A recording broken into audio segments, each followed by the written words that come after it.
Hi everyone, I'm back with another video on drawing exercises. Today we're going to be drawing some folded paper and ribbons.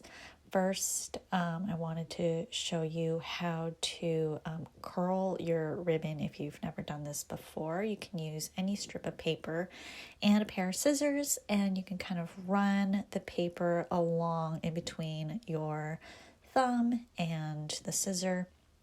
Just kind of pulling gently, not too hard or you'll actually tear the paper up, but you'll get a really nice curl this way, and you can kind of stretch it out a little bit so that you've got some width to this curl. For the paper, you can fold any strip of scrap paper that you have. The more folds that you have, the more different values that you're going to have to recreate. Working in white gives you a little bit clearer idea of the values, but you can use any kind of colored paper as well. So first you can see I'm sketching out the outline of this folded paper very gently and double checking kind of my angles by holding my pencil at the angle that I'm seeing the folds in. This is great practice in really thinking about translating something that you're seeing in 3D onto a 2D surface. Some benefits to drawing folded paper like this is that you really have to think about perspective and recreating these geometric lines. When you think about perspective, it's not that all the lines are actually perfectly parallel. The lines will actually be converging because of 2-point perspective. So think back to when I was talking about practicing those 2-point perspective cubes. Your lines on your folded paper are going to converge as well. This is also great practice in focusing on utilizing negative space to help you figure out the proportions of your folds and figure out the angles of the actual fold.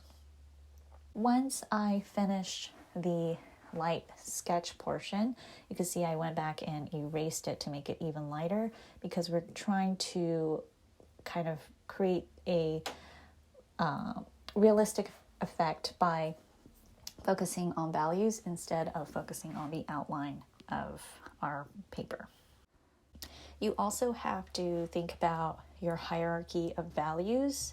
So you really have to think about what area is your brightest white value, which area is your darkest value, and which areas feel like really similar in value. It also helps you to really think in value and not rely heavily on line. So you could see that as I'm working, I'm trying really hard to not, just draw what I'm seeing and think more in showing that you can see this folded paper because of the values, because of the shadows around it. So trying really hard not to leave any outlining and focus on the values. That also means that there's areas where the value might be really similar. So the folded edge on the very left feels really similar in value to the shadow underneath. And if you squint really hard, all of that becomes really vague and kind of fuzzy, and you can't really tell the two values apart.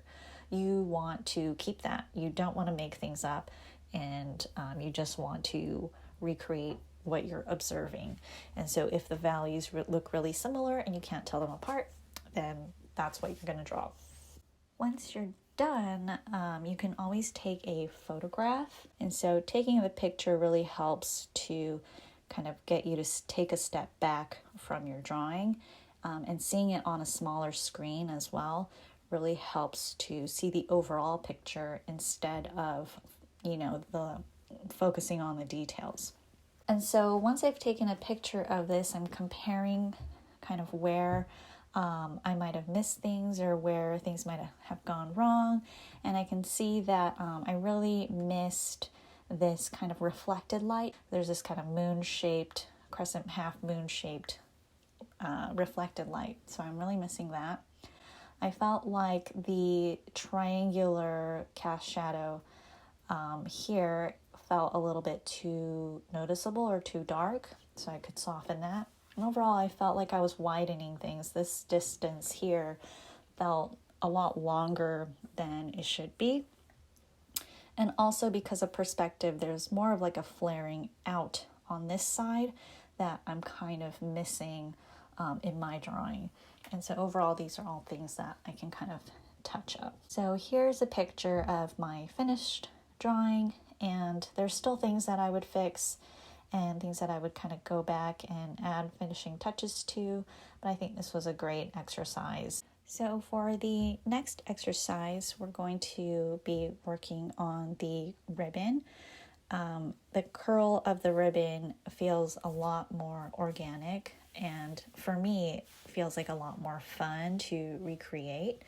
When doing your sketch, you want to really make sure that you're maintaining a nice smooth curl, and so don't get too caught up in the detail right away. Really try to keep it rough and think of the overall movement of the curl. So here you're still going to be utilizing kind of negative space to really feel out, the space between each curl, and also utilizing kind of comparing angles of the peaks. So I'm comparing the angle of the end of this ribbon to the peak of the ribbon. Again, I've lightened my sketch and I'm focusing on thinking about the values. And, it's, I think, easier to start by figuring out what is your darkest value. So here I'm deciding that the cast shadow that the ribbon is casting is going to be my darkest value. And then kind of moving from there, I can decide that the other values are not as dark.